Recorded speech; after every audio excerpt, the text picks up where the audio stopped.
Hello and good evening, everyone. My name is Zarine Khan, and I welcome you all to Career Talk live webinar organized by the Hindu Zone. The Hindu Zone is a career counseling and guidance platform, and it provides guidance to the aspirants of different competitive examinations like UPSC, SSC, NEET, IIT, CLAT, Judiciary, etc. Today, our associated partners are Online Khan Market and Plutus IS. Plutus IS is renowned coaching and ranked as number one coaching by various Google partners. And today we have a very special guest with us, Mr. Iqbal Ahmad, who is a journalist at BBC World Services. And our another speaker is Dr. Bijendra, a former assistant professor of University of Delhi, and presently he is teaching at Plutus IS. Today, we are going to talk about changing nature of international politics in the wake of COVID-19. And I request Dr. Jha to please share his view on international politics at the time of global crisis. Hello, sir. Welcome to the Career Talk and Hindu Zone. Thank you, ma'am, inviting me for the very important topic, changing nature of international politics in the wake of COVID-19. And I welcome and I would like to hear more about the international politics from Iqbal Ahmad, but let me summarize in 10 to 15 minutes. And then I would love to hear Iqbal Ahmad about international, what are the changing nature of international relations. Every global crisis has its own impact on international relations, international politics, like World War II, like, end of the Cold War, has its own impact of structure and nature of the international relations, right? If you look at the current scenario, the way COVID-19 has spread the entire world, it was also one factor that was globalization was contributing, right? And when we see that globalization was all about the interconnectedness of the world, the different part of the free flow of trade, free flow of people, free flow of information, free flow of that has become a little, restrained, especially free flow of people, right? And we have witnessed that competitive nationalism. Each nation tried to, handle the COVID-19 by their own way, right? It traveled Europe, it traveled to America, it traveled to Asia, it traveled to African country. But each nation state tried to tackle this situation in their own way. And they have made several rules regarding, people movement, right? So we saw the competitive nationalism. Nonetheless, we also witnessed international collaboration, cooperation, and coordination among nation states. We have seen G7 summit, then COP26 summit, and then free trade agreement between India, US, UK. There is also collaboration between different countries. If you see the trading blocks like the Indo-Pacific trading blocks like Regional Comprehensive Economic Partnership that try to collaborate each other regarding trade, right? But if we see the changing nature of an international relation in the COVID-19, there was a clear division between liberal political order and the socialist world. Now there's a clear division. There are US, UK, Australia, Canada coming at one hand. Then on the other hand, Russia and China are coming together. Now the polarization between the two worlds, which is one is socialist and other is liberal, has become sharpened. The differences over different issues between US and China has sharpened during the Cold War, right? Even the US is questioning international institutions like WHO and their biasness towards the China, right? At the same time, we have witnessed resilience in the Asia-Pacific region, right? We have seen AUKUS, how AUKUS has formed, and it has formed to check China's expansion because China has become really an imperialist country. If you look at the Galwan Valley that took place within the COVID-19, and even there are from the last few months, China is trying to extend its territory in the northeastern India. And China is also trying to capture, right, a peaceful capture of Taiwan. So we have seen division between the liberal political order and the socialist political order. At the same time, we found some collaboration, but that collaboration regarding the vaccines, we have seen the vaccines diplomacy, but at the same time, there was a competitiveness. For example, the capitalist world tried to maintain its status quo, regarding transfer of intellectual property rights, right? And it also tried to maintain its dominance regarding distribution of vaccination, COVID-19 vaccination. At the same time, we have witnessed collaboration. For example, when India was facing COVID-19, especially phase 2, there was a lot of help from Europe, lots of help from US and Middle East.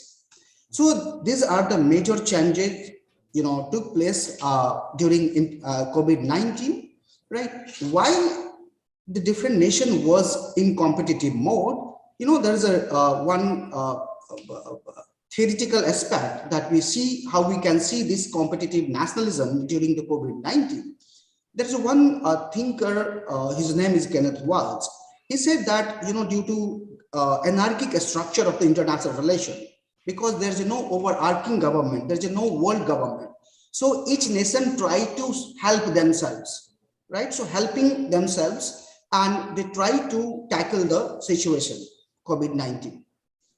If we see the, this Winter Olympic, where we have seen the clear division between the two worlds, that is, liberal political order, the liberal world, and the socialist world.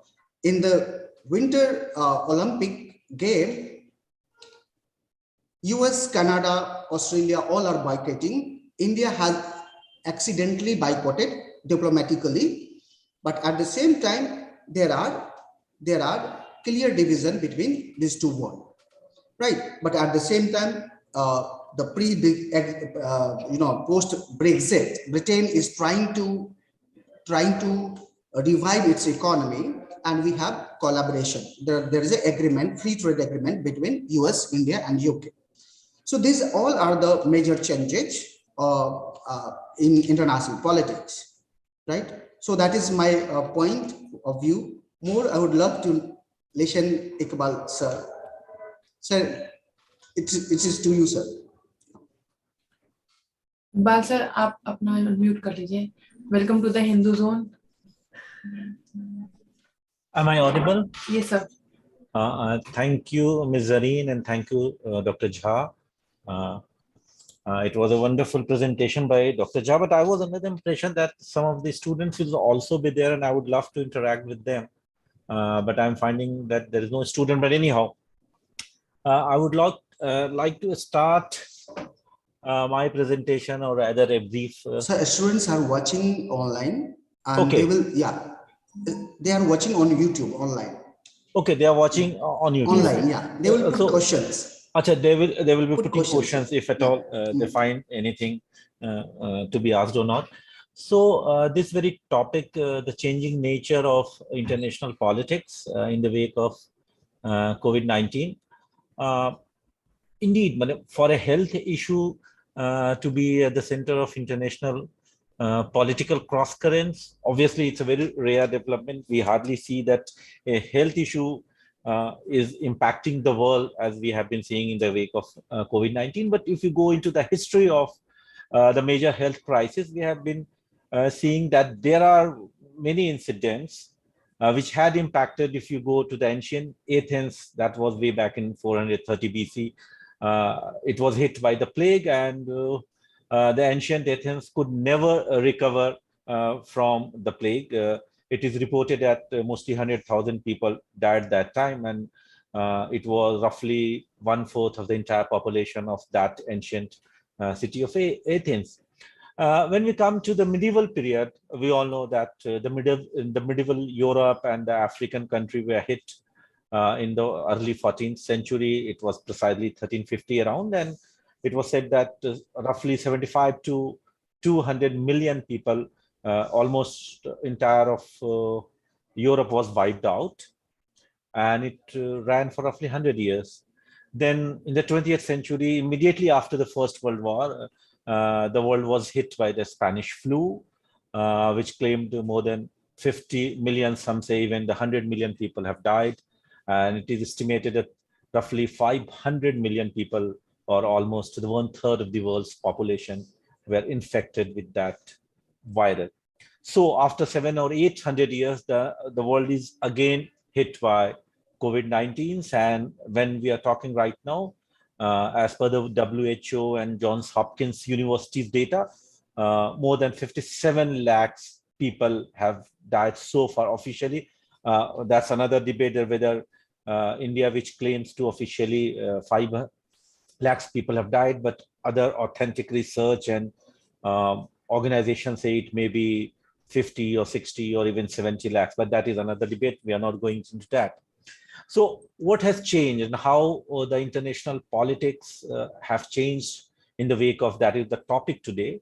So I would be coming to that whether the change was inevitable or not, or the change we have been seeing today was into the reckoning for the last 10 or 15 years. And what COVID did is COVID actually accelerated it. The change was already visible, whether it was pandemic or no pandemic.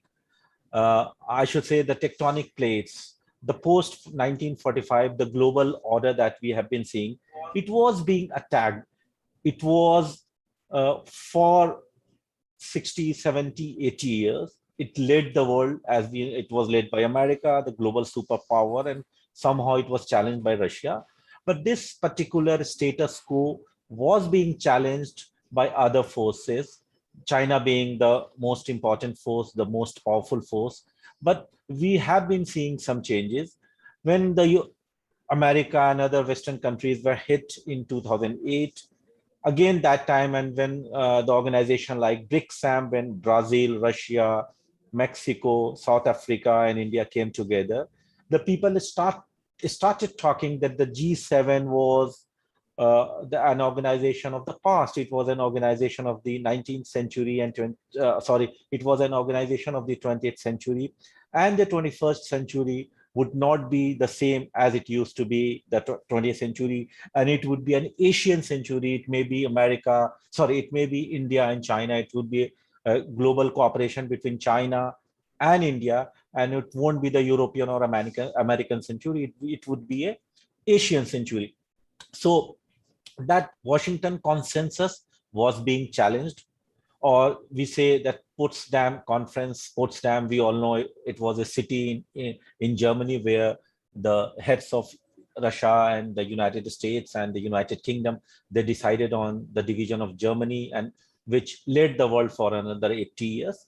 But this particular status quo was always being attempted. What happened with COVID? This entire process got accelerated. So I will be coming as to exactly what has happened. But first, I would like to briefly mention some of the 2, 3, 4 major traits or the features of this particular pandemic. America, the global superpower, it always believed that it was so powerful that no one could challenge it financially or politically. But the COVID pandemic, it has proved all of us wrong. America was challenged. Coronavirus has been associated with political polarization, economic dysfunction in that particular country.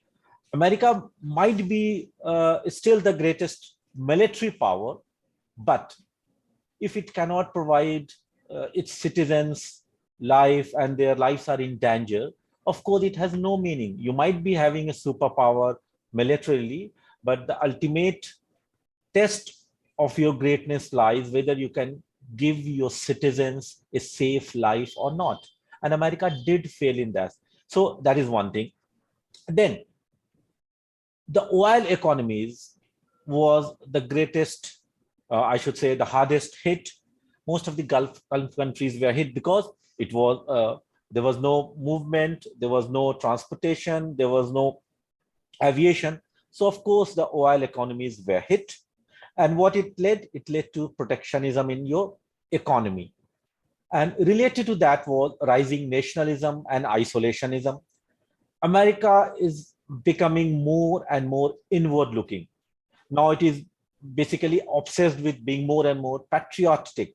But what is happening is America is missing out on the opportunity to influence the world. As I mentioned initially, that America, which roughly ruled the world for roughly 70 or 80 years, what it has been doing is it is missing that opportunity to influence the world politics. We may debate whether America should be the global power and America should dictate the whole world or not. Whether it's good or bad, that is another thing. But what is happening is that America is no longer the superpower whose dictates is followed all over the world. It has been regarded as a beacon of knowledge, of course, for many years, but post-pandemic, now America has to learn from other countries. The focus has been shifting from the West, Europe and America towards the East. That is a major challenge. Then, of course, the inequality has been rising. The greatest inequality is whether you are healthy or you are not healthy. Here also in India, when you talk about whether you have been hit by corona or not. So the greatest challenge was whether you are healthy and hearty or you are ill, or whether you are poor or you are rich. So that inequality will increase. We have been seeing just one medical bill will be enough to shatter your entire dreams. So that inequality among the rich and the poor will increase. Then, as I said, the world is becoming more and more bipolar. We will be discussing US and China battle later on, but even within the nation, the ideological debate has been sharpening. The people have been talking about whether you are left or you are right. So this political division between the right and left, it's becoming more and more larger in not only in America and Europe, in other countries, in the Asian countries. So this bipolarity is being inevitable. We can discuss whether this bipolarity or is good or bad, but there are some positive aspects as well. As we all know that because of the COVID pandemic, the cities were hit hardest. But will it lead to reverse migration to the rural areas? I don't think so. The number of cities in the world with population of 1 million, that is more than 10 lakhs, has increased from just 2. Remember, in 1800, there were just 2 cities, London and Beijing, and it has increased to 371 in 2000. Just in 200, the number of cities with more than 1 million population has increased from 2 to 371. And according to estimates, it will surpass 700 by 2030. So what does it mean? It means the people would like to socially interact. It would like to move to the cities, but we'll have to change this particular behavior of the citizenship, as well as the model, the concept of the model city will be greatly discussed. Then there will be again a debate between the free market and the protectionism. The post-pandemic era, it has demanded the burial of the Washington Consensus. Washington Consensus is basically means free market reforms.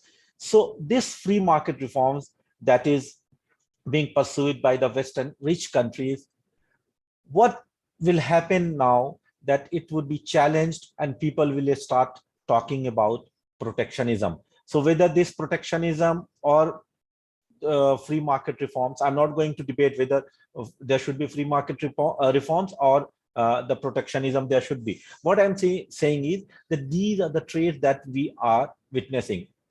Now, coming to the multilateral mechanisms. So America and American presidents who was very much there when these international organizations and multilateral platforms were created like UN, UNDP, WTO, IMF, and World Bank. We must give credit to America and these organizations. At least it has prevented a major global war for roughly 70 or 80 years. But again, with COVID-19, what has happened is it has also exposed the limitations of these multilateral mechanisms. So of course, we will be asking what UN did, what UNDP did, what WTO did, or what IMF or the World Bank did. So at one end, we see that it prevented a major global war, but at the other end, we see that there are limitations to these multilateral organizations, and people have been demanding, especially India has been demanding, that there should be reforms of the UN. Now, after COVID-19, this particular voice of reformation of the UN and other agencies, it will be becoming more and more vocal. Now, coming to one most important point is, it has led to quote unquote rise of China as a major superpower. And it has shaken, of course, the global political order. But Xi Jinping, the leader of China, he is no longer hiding his strength. Earlier, the China used to hide its strength, and it never believed in showcasing its power. But what Xi Jinping has done, it has said to the world that the world should pay heed, and that China's time has arrived. So the difference between earlier rulers of China and Xi Jinping is that Xi Jinping is very vocal in flexing his muscle and saying that, look, the time of China has come and the world should pay heed to. So China, I'm not saying that Xi Jinping is going to be like Germany and other leaders during the World War II, but he never hides his expansion, I should say, behavior. So a rising power is challenging a global order that was that we saw from 1945 onwards till today. So these are the major challenges. Now coming to one most important thing that is directly related to India. When we talk about China, it has two dimensions. One is China giving challenge to America, and one how China is a threat to India. What does it mean for India? So China, as we said, it doesn't believe now in one nation, two policy for Hong Kong, or whether China's expansionist policy towards Taiwan or towards South Asian countries. So these expansionist policies has an impact on India as well, as we have been seeing for the last 1.5 years, what has been going on in the India's eastern and northern border, especially at the LAC and in Arunachal and in Ladakh. Then the crisis in Afghanistan. After COVID-19, America was forced to leave Afghanistan, and now the Taliban is in power in Afghanistan. Though it's not directly related to COVID, but we can safely say that because of the COVID, the Americas was forced to leave Afghanistan, and now when the Taliban is there as the ruler, of course, it's a concern for India. So these are some of the issues that I have discussed, that rise of China, its impact on India. And then at the end of the day, I will be coming and discussing as my last point as to what exactly needs to be done. So starting with India, I should say, or rather I would see that what India can do. So India should do what China cannot. India should build regional links, open its market, its schools, its services to its neighbor, and become a source of economic and political stability in the subcontinent. So first thing is, India has to be very flexible in its foreign policy. India has to build its relationship with its neighbors. It has to increase its soft power. And organizations like Quad, it can be expanded, and countries like Singapore, Indonesia, and Vietnam, of course, it can be added, and it will definitely strengthen its capacity to counter China in the Indo-Pacific. Then in the Indian Ocean island states also, India needs to be more cooperative and have good relations with the countries there, because India has a global potential. For the rest of the world, its history, its civilization, its geostrategic location, these are the assets for India. And other than that, it has a huge labor force of roughly 500 million people. then the fourth largest military in the world, and a formidable consumer market. So these are the positives for India. What India can do, as I mentioned, that India can use its potential to attract the global power, to not only to challenge in China's influence into the India-Pacific and its bilateral relationship. India can very well claim its due in the world global politics. And I would like to end my talk with just one positive thing after this COVID. Uh, we see that Arab and Israel has been coming together. Israel has reached out to Arabian countries. Arab countries reached out to Israel. And today we are seeing Bahrain, Qatar, UAE, Morocco, they have a started relationship with Israel.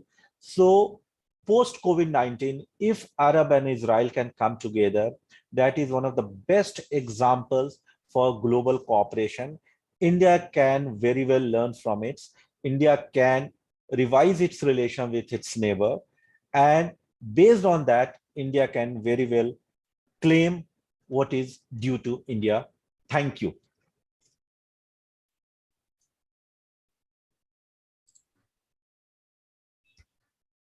Thank you, sir. Am I audible? Yeah. Okay. It was a really insightful talk, sir. Many things I knew. I have some personal query. May I ask, sir? Oh, sure. Yeah. See, Russia is going to very contested relation with the NATO forces led by the US in Eastern Europe.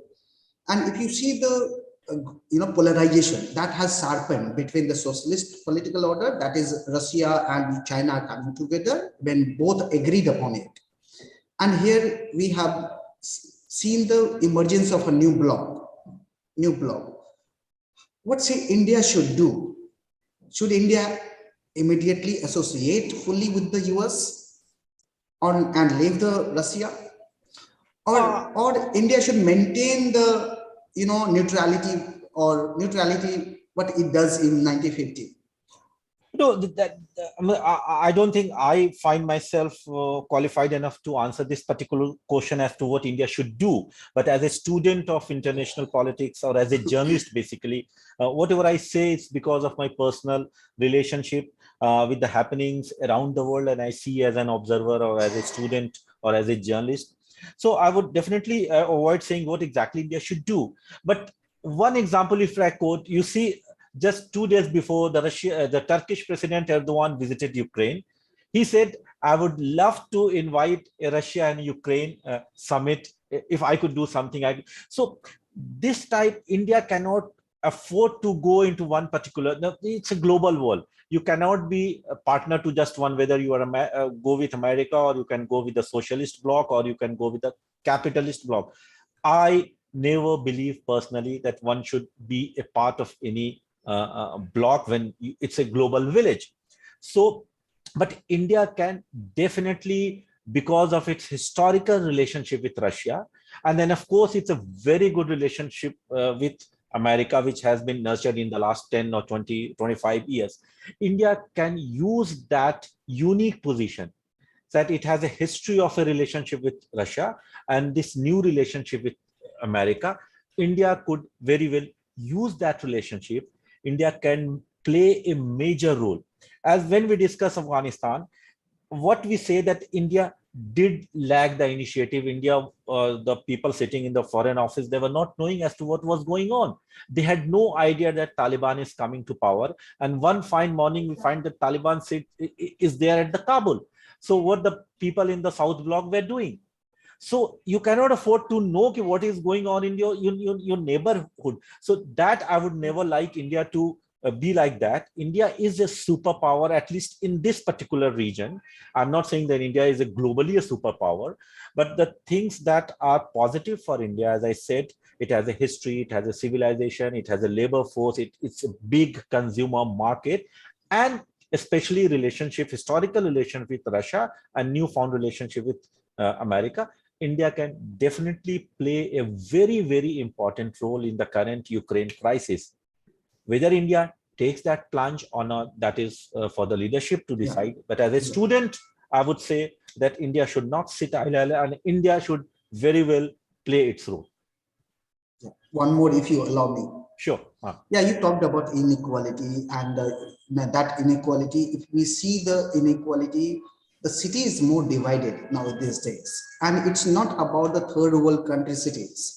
It is cities around the globe. If you talk about the New York, London, or Delhi, or Mumbai, or any global city, there's a one world which is emerging. And that world is a, called fourth world, right? Which is a world of inequality. People living on pavement, slums, there are ghetto in the first world.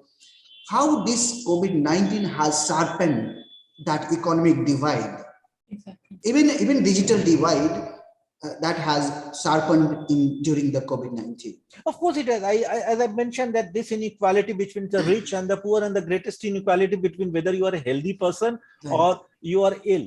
So this inequality was already there, but it has sharpened. And the migration that will happen, people will be migrating from those countries which doesn't provide a good health facility to those countries which provides good facility. And you talk of the Nordic countries like Sweden and Denmark. People have been discussing Denmark as a model city and a model state and a model country. People have been saying that an average citizen of Denmark is in a much better position than an average American citizen, because the Denmark government invests in health. The Indian government, I don't know whether the students who are watching this, they know it or not. In the health sector, the government has reduced the money. So if even officially 5 lakhs people, the government of India says, have died, though unofficially it may be more than that. And if you reduce the money that you are planning to spend on your health sector, so what COVID did to India? It exposed the already the health structure that was, we all know that it was very bad. It's not because of the COVID that the health structure got bad. It only exposed which was already there. So the countries has to invest in health, has to invest in education. These are the areas where the countries has to invest. And those countries who have invested in health sector and social security, they are in a much, much better position today compared to even American citizens. As I said, America might be a global power, might be a superpower, but that is militarily, not as far as the good quality life to its citizens. Thank you, sir. Sir, there is a question from the student that what is the impact of COVID-19 on international trade? Of course, it has been hit. As I said, the trade has been, but one interesting aspect is that students might not be knowing, and I guess they might be knowing as well, that despite India and China political relation very bad because of LAC thing and Galwan and all, the trade between China and India, both in 2020 and 21, it has gone up. So that's a very positive aspect, and the students must know, and they should know and read about it. But of course, the global trade has been hit. As I said, the oil economy is plummeted because the countries were more and more less dependent on oil. But gradually, it has been picking up, the global trade. But of course, we have not yet reached the pre-pandemic stage. But slightly, we have been seeing some improvement. And if everything goes well, we can reach up to pre-COVID state in this particular, in 2022. But if God forbid there is third or fourth wave, then only God knows what will happen.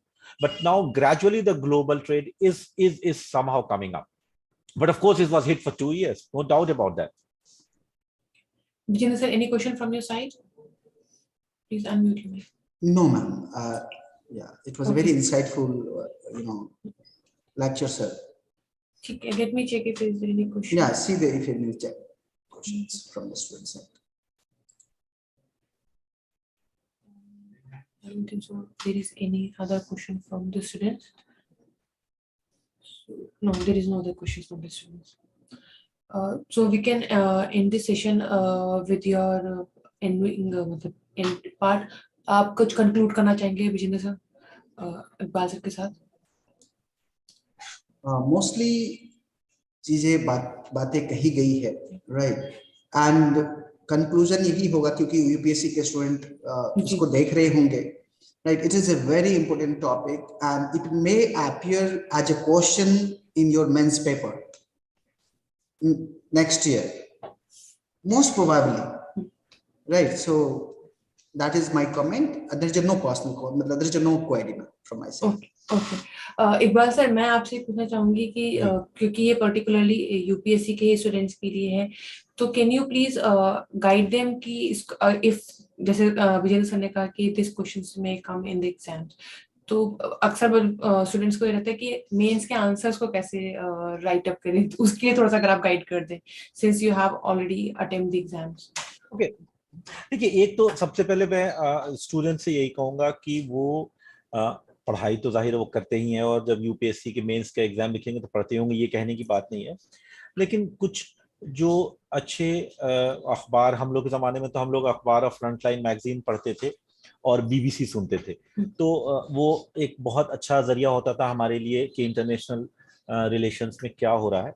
तो एक तो मैं अपने organisation की इस वक्त तारीफ तो नहीं करूंगा, बट आई वुड डेफिनेटली से कि अगर वो बीबीसी सुने या पढ़ें तो इंटरनेशनल खबरें जो हमारे पास होती हैं, जैसे अभी यूक्रेन क्राइसिस चल रहा, आप इंग्लिश में या हिंदी में, जो दोनों जबानों में हम लोग काम करते हैं, बल्कि आपके स्टूडेंट अगर किसी और लैंग्वेज के हैं तो आप उनको बताइए कि हम तेलुगु में, हम भारत की 9 भाषाओं में, गुजराती में भी हैं, मराठी में भी हैं, तेलुगु में भी हैं, तमिल में भी हैं, पंजाबी में भी हैं। तो अगर आपके स्टूडेंट इन लैंग्वेज में भी ज़्यादा कंफर्टेबल हैं तो वो बीबीसी के अगर पन्ने पे आएंगे, तो मैं नेशनल खबरों की बात तो नहीं कर रहा, वहाँ बहुत से आपके पास ऑप्शंस अवेलेबल हैं, लेकिन इंटरनेशनल खबरों के लिए अभी भी मैं ये बहुत ईमानदारी से कह सकता हूँ, without being an advocate of my organisation, कि वहाँ पे इंटरनेशनल खबरों के लिए जितनी चीज़ें आपको डिफरेंट लैंग्वेजेस में मिल रही हैं, 10 इंडियन लैंग्वेजेस में, जो इंग्लिश में एग्जामिनेशन में जिनका मीडियम ऑफ इंस्ट्रक्शंस इंग्लिश है, उनको तो कोई दिक्कत नहीं, वो इंग्लिश की वेबसाइट पे आए, लेकिन जिनकी हिंदी, उर्दू या जो और भी भाषाएं हैं भारत की, अगर वो उनमें भी एग्जाम, जो कि यूपीएससी एग्जाम्स कोई भी किसी भाषा में दे सकता है, तो वो वहाँ की वेबसाइट पर इंटरनेशनल खबरों के लिए तो जरूर जाएं, और उससे अच्छा मटेरियल उनको एक जगह कहीं नहीं मिलेगा, ये मैं दावा कर सकता हूँ। चाहे वो अफगानिस्तान की क्राइसिस हो, कजाकिस्तान की क्राइसिस हो, अभी यूक्रेन की क्राइसिस हो, तो वो एक तो पढ़ें। रहा सवाल लिखने का, तो मैं हमेशा अपने स्टूडेंट्स से यही कहता हूँ कि आप जो भी लिखें, आप उसको दोबारा पढ़ के खुद ये समझें कि आपने जो लिखा आप खुद समझ रहे हैं कि नहीं। कई बार हम स्टूडेंट होते हैं, हम लिख तो देते हैं, लेकिन हम उसको दोबारा खुद नहीं पढ़ते हैं, और जब हम पढ़ेंगे तो हमको लगेगा कि हमने इसमें क्या बकवास लिखा है। तो इसलिए आप जब कोई भी नोट्स बनाएं, और आप एक आम आदमी की तरह ये सोचें कि अगर इस समय फर्ज कर लीजिए कोविड-19 से दुनिया में क्या बदलाव हो रहा है, हमारा यही क्वेश्चन है कि कोविड-19 से दुनिया में क्या बदलाव हो रहा है, तो आप जिन जिन सवालों का जवाब चाहते हैं, अगर उन सवालों के जवाब आपकी कॉपी में मिल गया, तो that is a model copy, that is an ideal copy. तो आप आंसर शीट में हमेशा कहता हूं कि जरूर लिखें। हमारी आदत होती है कि हम पढ़ लेते हैं और लिखते नहीं है, हमें लगता है हमने सब याद कर लिया, ऐसा होता नहीं है। आप डेली 10 पन्ने कम से कम लिखना सीखें, उससे आपकी भाषा भी अच्छी होगी। आपको बहुत लोगों को शायद पता नहीं होगा कि वो मेंस की कॉपी में ग्रामर की गलती इतनी होती है कि टीचर जो है वो नाराज हो जाता, गुस्सा हो जाता, वो मतलब क्या बकवास लिखा, आईएएस बनना चाहता है और ये 4 लाइन सही हिंदी या 4 लाइन सही अंग्रेजी नहीं लिखता है। तो आपको लिखने की आदत डालनी चाहिए। मेंस की तैयारी की सबसे अच्छा तरीका जो मेरी समझ में है, मैं कोई उस तरह का प्रोफेशनल एक्सपर्ट तो नहीं हूं, लेकिन जो इतनी भी नॉलेज है, जितना मैं जानता हूं, समझता हूं, कि आप डेली कम से कम 10 पन्ने लिखिए, और एकदम सीरियस घड़ी देख के लिखिए कि अगर इस क्वेश्चन में मुझे 40 मिनट लगाने हैं तो 40 मिनट में ही लिखिए, और देखिए कि आपने 40 मिनट में क्या लिखा, और लिखने के बाद उसको आप जरूर पढ़िए खुद से कि आपने कितनी गलती की है। तो आप वो अगर पढ़ेंगे और उसके बाद लिखेंगे, तो लिखने समय आपको सिर्फ वो ध्यान रखना है कि एक आम आदमी की तरह आपके मन में जो सवाल पैदा हो रहे हैं, आपने उस आंसर शीट में उन सवालों के जवाब दिए हैं कि नहीं दिए। अगर आपने वो जवाब दे दिया है, तो आप खुद मान लीजिए कि आपका एक आंसर एक अच्छा, मैं नहीं कहूंगा कि बहुत परफेक्ट आंसर है, बट ऑब्वियसली एक अच्छा आंसर है। जैसे अगर ये सवाल आज का जो टॉपिक है कि कोविड-19 के बाद दुनिया में क्या बदलाव हुआ, तो एक ले मैन की तरह, ले पर्सन की तरह आप क्या सोचेंगे? अच्छा, ये वायरस कहाँ से शुरू हुआ? ठीक है भाई, चीन से शुरू हुआ। कहाँ से हुआ? वुहान से शुरू हुआ। अमेरिका पे क्या असर पड़ा, चाइना पे क्या असर पड़ा, और दुनिया में क्या, जैसे एक सवाल किसी ने पूछा कि ट्रेड पे क्या असर हुआ, दुनिया के रिश्तों में क्या असर पड़ा, और अगर आप भारत के नागरिक हैं तो आपका एक सवाल नेचुरल आएगा कि भारत पे क्या असर पड़ा। तो ये 4 सवाल तो यहीं पे पैदा हो गए। आप इन 4 सवालों का जवाब ढूंढ लीजिए, आपकी कॉपी तैयार हो गई। और कोई भी क्वेश्चन सेटर है, मैं ही अगर क्वेश्चन, मैं यही पूछूंगा, मैं दुनिया से कोई अलग प्लेनेट पर जाके कुछ नया तो लाऊंगा नहीं। आप एक, तो यूपीएससी का एग्जाम कोई रॉकेट साइंस नहीं होता है। पहले तो स्टूडेंट्स को ये समझना होगा कि आपको कोई उस तरह का स्पेशलिस्ट नहीं बनना है। आप जनरल एडमिनिस्ट्रेशन में जाएंगे, अगर आप इंशाल्लाह क्वालिफाई करेंगे तो आप जनरल एडमिनिस्ट्रेशन में जाएंगे। आपको कोविड की वैक्सीन बनाने के लिए नहीं कहा जाएगा जब आप आईएएस बन जाएंगे। आपको यह कहा जाएगा कि कोविड से क्राइसिस अगर आपके जिले में, जिस जिले में आप डीएम हैं, तो आप कोविड से कैसे निपटेंगे। तो आप एक्सपर्ट डॉक्टरों को बुलाएंगे, उनसे बैठ के बात करेंगे, आपका काम उसको संभालना है, वैक्सीन बनाना नहीं है। तो सेम फॉर्मूला आपकी कॉपी में होना चाहिए कि आपको कोई वैक्सीन का फॉर्मूला कॉपी में नहीं लिखना होता है। आपको बेसिक जो बातें दुनिया में होती हैं, जो आम नागरिक सवाल करता है, जो आम आदमी सवाल करता है, उसका जवाब लिखना होता है। तो यूपीएससी की कॉपी कोई मेडिकल साइंस की कॉपी नहीं है, ये आप बिल्कुल हमेशा। तो आप सारे आंसर जो लिखने चाहेंगे, सबसे पहले उसमें ये होना चाहिए कि वो कितने वर्ड्स में होनी चाहिए, कितना आप उस पे एक सवाल पे कितना टाइम देंगे। पता चला एक सवाल पे आपने 1.5 घंटे दे दिया, बाकी 3 सवाल आपके, वो पता चला कि 15 मिनट लिख रहे हैं, एक सवाल छूट गया। तो दुनिया का कोई भी एग्जामिनर, अगर आप एक क्वेश्चन छोड़ देंगे तो बाकी के मार्क्स से एक क्वेश्चन को तो मेकअप आप नहीं कर सकते ना। तो आपको एक मॉडल आंसर शीट बनाना होगा और डेली वो प्रैक्टिस करना होगा। लिखने की आदत सबसे ज्यादा डालिए। अगर आप लिखेंगे तो आपको अचानक ऐसा लगेगा धीरे धीरे कुछ दिनों के बाद कि मेरा कॉन्फिडेंस बढ़ रहा है। मैं एग्जामिनेशन हॉल में भी जब 3 घंटे में लिखूंगा तो मुझे उस वक्त कोई प्रॉब्लम नहीं होगी। नहीं तो मैं बहुत से स्टूडेंट्स को जानता हूं जो लेक्चर बहुत अच्छी दे सकते हैं उनको एक, लेकिन जब उनको 3 घंटे में कॉपी दे देता हूं लिखने के लिए तो उनका हाथ पैर फूलने लगता है। लेकिन एग्जामिनर सिर्फ ये जानना चाहता है कि आपने 3 घंटे में क्या लिखा है। वो आपके ज्ञान की परीक्षा उसकी नहीं है, उसको तो कोई दूसरा जरिया नहीं है ना। वो आपकी कॉपी ही देख के आपके बारे में गेस करेगा ना। आप कितने नॉलेजेबल है उससे क्या मतलब है। जैसे मैंने और डॉक्टर झा ने अभी बात की, इसका कोई मतलब नहीं। अगर हमारा रिटन परीक्षा होगा तो जो हम लिखेंगे, हमारा एग्जामिनर वो उस बेसिस पे हमें मार्क्स देगा। हम क्या बोल रहे हैं उस पर मार्क्स नहीं मिलता है। इसलिए स्टूडेंट्स को मेंस की तैयारी में मैं बार बार कह रहा हूं कि आंसर शीट लिखने की आदत डालिए। अपने टीचर्स, अपने फैकल्टी से उस आंसर को चेक कराइए, उनसे फीडबैक लीजिए कि इसमें क्या। पहला फीडबैक तो होता है कि आप खुद पढ़िए, जो कि हम 90% स्टूडेंट नहीं, हम भी नहीं करते थे। अब हम ज्ञान दे रहे हैं। हम भी जब पढ़ते थे तो आंसर खुद नहीं लिखते थे, और लिखते भी थे तो पढ़ते नहीं थे। तो आप खुद लिखिए, खुद एक बार जरूर पढ़िए, तब आपको लगेगा कि हमने क्या क्या मिस किया। उसके बाद जब आप कॉन्फिडेंट हो जाते हैं कि मैं इससे अच्छी कॉपी नहीं लिख सकता, तब आप अपने फैकल्टी को दिखाएं कि सर या मैम मैंने ये लिखा है, प्लीज इसको आप देख लीजिए। वो आई एम श्योर कि they are all learned experience people, आपको उसमें जरूर वो फीडबैक देंगे कि इसमें ये पॉइंट छूट गया, ये एक्स्ट्रा हो गया, ये ज्यादा हो गया। और वो फीडबैक लेते रहिए और कॉन्फिडेंस के साथ एग्जाम दीजिए। यूपीएससी इंडिया के सबसे अच्छे एग्जाम्स में तो माना ही जाता है, लेकिन वो सबसे इजी एग्जाम भी है, ये मैं छात्रों को कह सकता हूं। अगर वो अच्छे से तैयारी करेंगे तो वो सबसे आसान इम्तहान है, और उसमें आपको कोई रॉकेट साइंस की जरूरत नहीं है। एक नॉर्मल इंसान जैसे सोचता है समझता है, आपको वैसा ही कॉपी लिखना है बस। आपका एग्जामिनर आपसे उसी की उम्मीद करता है कि आप एक कोई किसी भी बात को समझते हैं कि नहीं, बस उसी की परीक्षा, और कुछ नहीं है। स्पेशलिस्ट एग्जाम लेने के लिए तो इंजीनियरिंग, लॉ, मेडिकल साइंस है ही ना। अगर आपको किसी स्पेशलाइजेशन में जाना है तो हमको कोविड साइंस के लिए तो मेडिकल साइंस है ही, वो वैक्सीन बनाने वाले लोग हैं।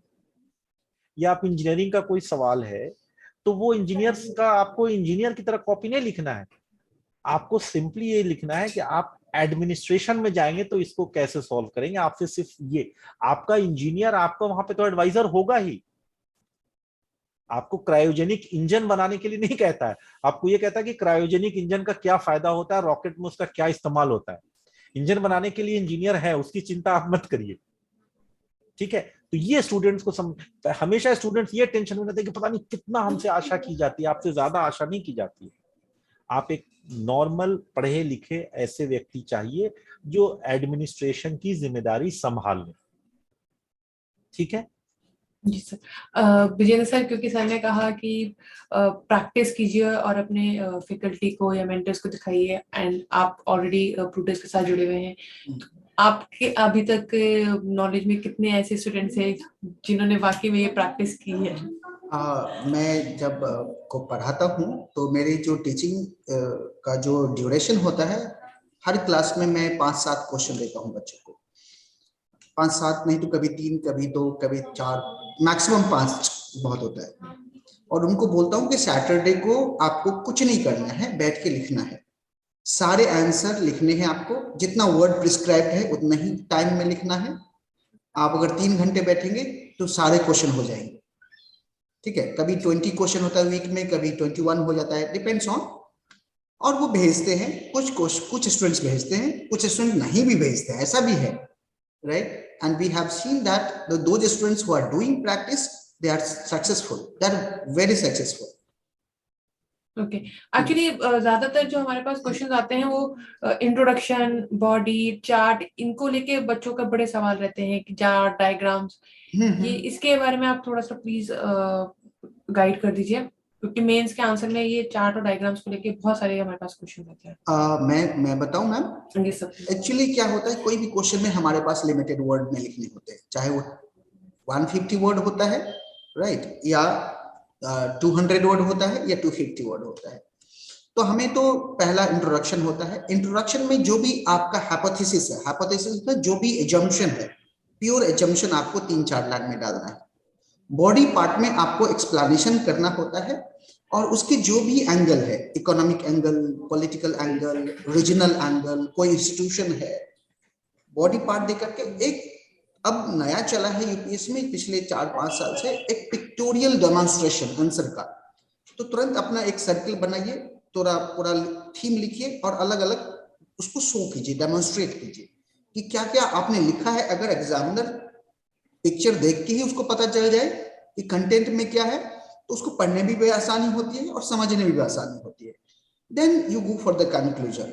अगर कोई आप एडवाइस देना चाहते हैं, you can write way forward in 2 line, 3 line, or 2 point, 3 point, depends on the nature of the question, right? And in this way you get good marks. ध्यान ये रखा जाता है कि जो आज क्वेश्चन पूछा गया उसी पे आप टिके रहे, आप अपना नॉलेज डेमोन्स्ट्रेट ना करें। जो क्वेश्चन पूछा है you have to articulate efficiently, then to the point आपको आंसर दे देना है, और हर एंगल जो है आंसर का वो आपको कंट्रीब्यूट करना है उस आंसर में, ताकि वो एक हेल्दी क्वेश्चन आंसर हो पाए। जी मैम। इकबाल सर, मुझे आपसे 2 चीजें पूछनी है। एक तो अभी क्योंकि मॉक इंटरव्यूज का टाइम आएगा, रिमेंस के रिजल्ट आएंगे, तो उसके बाद मॉक इंटरव्यू का टाइम रहेगा, तो इस बीच स्टूडेंट्स को अपने ऊपर क्या क्या वर्कआउट करने की जरूरत है, जितने भी लोगों ने मेंस जो निकाल लेंगे मीनवाइल। और दूसरा, जो स्टूडेंट्स हमारे पास जिस तरह के आते हैं गाइडेंस के लिए, उनको ये रहता है कि हमें कब से तैयारी शुरू कर, जो बहुत फ्रेशर हैं, they really want to know कि उनको कब से स्टार्ट कर देना चाहिए स्कूल्स में, कुछ कहते हैं ग्रेजुएशन का टाइम पे, after graduation what can be the right time. तो आप अगर सजेस्ट करें कि दोनों क्वेश्चन। एक तो है कि आप जिस क्लास में हैं उसको अच्छे से पढ़िए। मेरा तो पहला असूल है कि अगर आप 9th में हैं तो 9th का सिलेबस अच्छे से पढ़िए, 10th में हैं तो 10th का सिलेबस अच्छे से पढ़िए।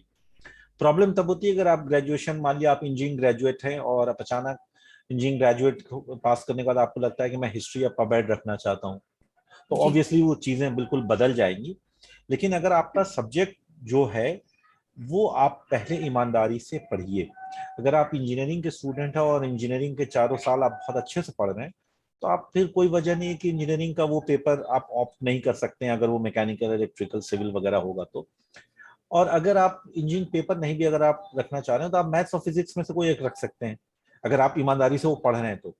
अगर आप इंजीनियरिंग ग्रेजुएट होके अगर आप एंथ्रोपोलॉजी चुनना चाहते हैं या पब-एड चुनना चाहते हैं, या तो आप इंजीनियरिंग में आपने ठीक से पढ़ाई नहीं की, बस डिग्री ले ली है, और या आप ऊपर वाले की मेहरबानी से बहुत एक्स्ट्रा ब्रिलियंट हैं कि आप हैं तो इंजीनियरिंग ग्रेजुएट, बट आप एंथ्रोपोलॉजी में भी या पब्लिक एडमिनिस्ट्रेशन में भी इक्वली कंफर्टेबल हैं, वो तो एक अलग ही बात है।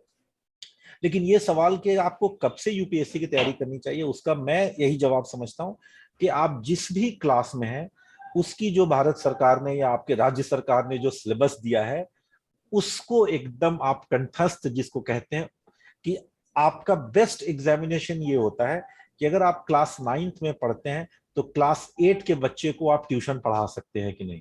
इससे दुनिया में आज तक इससे अच्छा कोई लिटमस टेस्ट मैंने नहीं देखा है। अगर आप 11th में है तो आप 10th के बच्चे को पढ़ा सकते हैं कि नहीं पढ़ा सकते हैं। अगर आप 11th में साइंस पढ़ रहे हैं और अगर आप 10th के बच्चे को फिजिक्स नहीं पढ़ा सकते हैं, इसका मतलब आपने बस ऐसे ही किसी तरह से काम चलाओ तरीके से आपने 10th पास करके 11th में एडमिशन ले लिया है। तो सबसे अच्छा टेस्ट वही होता है कि आप अपने से एक जूनियर के बच्चे को पढ़ा सकते हैं कि नहीं पढ़ा सकते हैं। बाकी यूपीएससी की कुछ चीजें थोड़ी सी अलग से पढ़ाई करनी होती है, वो ठीक है आप पढ़ लीजिएगा, लेकिन पहले आप जहां हैं वो तो पढ़िए। और जो इंटरव्यू का आपने सवाल किया कि इंटरव्यू की तैयारी, एक जो वो अपने फॉर्म में भरते हैं, अक्सर बच्चे वो भूल जाते हैं फॉर्म भरते वक्त उसमें क्या क्या लिखा है, और वो उनकी सीवी वहां पे रहती है, वो सबसे पहला सवाल आपकी सीवी से पढ़ते हैं कि आप, जैसे आपका शहर, डेट, आपकी पैदाइश, जैसे मैं पटना का रहने वाला हूँ, अगर मेरी पैदाइश पटना में लिखा हुआ है, प्लेस ऑफ बर्थ पटना, तो एग्जामिनर, सॉरी, वो जो बोर्ड में लोग बैठे रहते हैं वो पटना के बारे में कुछ पूछ देते हैं। अब हमको लगता है पटना क्यों हमसे पूछ रहे हैं, हमको तो याद भी, हम तो दिल्ली में रह रहे हैं, मेरा ऑप्शनल ये है, ये पटना, क्योंकि आप भूल गए कि आपका प्लेस ऑफ बर्थ पटना है। उसी तरह अपने हॉबीज कुछ लिखी होती है, वो हॉबीज से ही सवाल शुरू कर देते हैं, और उस वक्त आपको हॉबीज, ज्यादातर लोगों की हॉबी होती नहीं, लेकिन उसे भरना है तो कुछ भर देते हैं वो, ठीक है, और वो भूल भी जाते हैं कि क्या भरा था। अब पता चला कि पहला ही सवाल, अब वो इसलिए पूछते हैं कि वो ये मान के चलते हैं कि आपने हॉबी अपनी डाली हो तो आप उसमें कुछ तो जानते होंगे, तो आपको और कंफर्ट जोन में लाने के लिए आपसे वो हॉबी का सवाल पूछते हैं। अच्छा भाई, आपको शेर व शायरी का है, आपको गार्डनिंग का शौक है, आपको खाना बनाने का शौक है, तो आपने कल कुछ बनाया, तो आपको लगे यार ये मैं तो एकदम यूक्रेन क्राइसिस पढ़ के आया था, ये पहला सवाल पूछ रहे हैं कि कल रात में आपने खाना क्या बनाया था, बाद में आपको याद आता है अच्छा मैंने हॉबी में कुकिंग कर दिया था, ठीक है। तो ये चीजें थोड़ा सा यहाँ पर कोचिंग का फायदा होता है कि जो ऑर्गेनाइजेशंस होते हैं वो बच्चों को ये सब चीज थोड़ा सा गाइड कर देते हैं कि आप अपनी सीवी, अपने फॉर्म में जो आप चीजें भरते हैं उसके बारे में तैयारी करके जाइए, आपसे ये सवाल किए जा सकते हैं, आपके ऑप्शनल से सवाल किए जाएंगे तो सब जानता है, लेकिन आपके डेट ऑफ बर्थ, आपके प्लेस ऑफ बर्थ, आपके शहर, आपकी हॉबीज, इन सब से भी सवाल आते हैं। और अगर पहला दूसरा सवाल में आप अटक जाते हैं तो पूरा कॉन्फिडेंस आपका शेक हो जाता है, और अगर पहले दूसरे सवाल आपको बहुत अच्छे से दे देते हैं तो आप, फिर क्या होता है कि जिसको हम लोग हिंदी में कहते हैं आप चढ़ जाते हैं उस पे, बोर्ड वाले पे, वो आप पे नहीं चढ़ते, आप चढ़। तो अगर आपने पहला दूसरा सवाल एकदम कॉन्फिडेंटली दे दिया तो फिर आपका आधी, जिसको कहते हैं लड़ाई, आपने जीत लिए। एवरेज इंटरव्यू 20 से 25 मिनट चलता है, तो अगर पहले दूसरे सवाल आपने 4 से 5 मिनट, इनिशियली 5 मिनट आपने संभाल लिया, then the board is yours, ये पक्की बात। थैंक यू सो मच आपके इतने अच्छे एडवाइस के लिए। विजेंद्र सर, आपका काफी एक्सपीरियंस रहा है बच्चों के मॉक इंटरव्यूज के टाइम पे, मतलब तैयारी वगैरह के टाइम पे, तो आपकी तरफ से कोई सजेशंस मॉक इंटरव्यू के लिए? मॉक इंटरव्यू के सजेशन के लिए एक्चुअली सर ने कहा है कि जो अपना ड्राफ्ट भरेंगे उसको ऑनेस्टली भरिए, right, fill your draft honestly, don't exaggerate your quality, जो क्वालिटी है वही भरिए। ऐसा कुछ नहीं है कि हाँ आप भर देंगे तो वो आपको वाह वाह करेंगे, या आपका मतलब हॉबीज रीडिंग में, बुक्स लोग लिख देते हैं, बनने हाँ, शौक। और हॉबीज में बहुत सारे मेंशन कर देते हैं, और जब उनको पूछिए कि अच्छा ये हॉबीज, तो वो बिल्कुल वो नहीं हो पाता है उनसे। तो ये प्रॉब्लम है कि ड्राफ्ट को ऑनेस्टली भरिए, बिल्कुल कि आपको बोर्ड जो है ऑनेस्टी देखता है कि how much honest you are from your own side, right, and तभी आप ड्राफ्ट से जब सवाल आएंगे तो आप कर पाएंगे, राइट। और जैसे कि आप आपका बर्थ प्लेस पूछते हैं, आपके इनकम पूछते हैं, आपके हॉबीज पूछते हैं, आपके एकेडमिक बैकग्राउंड देखते हैं, वो अप एंड डाउन्स है तो अगर क्यों है, राइट, आपके सिटी के बारे में, जहाँ से आप हैं और जहाँ आप रह रहे हैं उनके बारे में पूछते हैं। उसके बाद थोड़ा सा ध्यान रखना होता है कि करंट अफेयर पे थोड़ा सा ध्यान रखना होता है, right, national international, nothing else is required. You must be free from tension. That is the first primary thing. After mains के exams के बाद particularly मतलब what aspirant should do कि क्या कर देना चाहिए? Read newspaper every day. Okay. Every day newspaper you read, and then prepare. Just थोड़ा health को सही रखना है, अपने आप को energetic रखना है. Yes, health को सही रखना, tension बिल्कुल नहीं लेना है. And जो personality test होता है, interview होता है, वो simple आपके traits देखते हैं. Be honest with your own self. DAF को of course DAF आपके पास भी होता है. DAF को देखिए, आप उस पे एक्सरसाइज कीजिए कि किस क्वेश्चन, अगर क्वेश्चन पूछा गया अलग अलग तरीके से तो उसको कैसे आंसर दे सकते हैं. डीच करने की कोशिश मत कर दीजिए, उसको बाईपास करने की कोशिश मत कीजिए बोर्ड को. मान लीजिए कुछ क्वेश्चन पूछा और आपने उसको घुमा फिरा के आंसर दे दिया, नहीं चाहिए. बिल्कुल short and very good articulation is needed while you go for interview. बिल्कुल शॉर्ट में आंसर दे, जितना पूछा गया उतना बताएं. आपकी कोई वो नॉलेज जो है आपका, वो मेंस में वो आपको देख चुके हैं, आपको पता है कि उनका आपका नॉलेज क्या है. जस्ट आपकी ऑनेस्टी, आपका एटिकेट्स, ये कुछ वो बोर्ड देखते हैं. तो बस इतनी थोड़ा ध्यान में रखना पड़ता है. एंड देन कुछ जो करंट अफेयर्स है उसको ध्यान में रखना होता है. ठीक है, तो हमारे जो ज्यादातर व्यूअर्स हैं जो अभी मेंस शायद देख के बैठे हैं, उनसे हमारा यही है कि अपनी हेल्थ पे ध्यान दें, मेडिटेशन करें, करंट अफेयर्स अपडेट रखें, न्यूज़पेपर पढ़ें और काम रहें, ऑनेस्ट रहें अपने साथ और अपने डाटा के साथ. ठीक है, so it was a good session with you people. Thank you so much Iqbal sir, आपने हमारे लिए टाइम निकाला and share our webinar with us. और thank you doctor Jha. Thank you ma'am, thank you for inviting me. और I hope कि हम आपको next time फिर आपके साथ कोई एक सेशन रखेंगे श्योरली. और इकबाल सर, आपके साथ एक सेशन हम लोग रखना चाहेंगे फिर से, सिर्फ गाइडेंस के ऊपर आपके तरफ से एडवाइजेस जो रहेंगी एस्पिरेंट्स के लिए, चाहे वो प्री के हो, मेंस के हो, इंटरव्यू के लिए हो, हम आपके साथ फिर से. Okay, thank you so much for listening. Thank you Iqbal sir. Okay, thank you.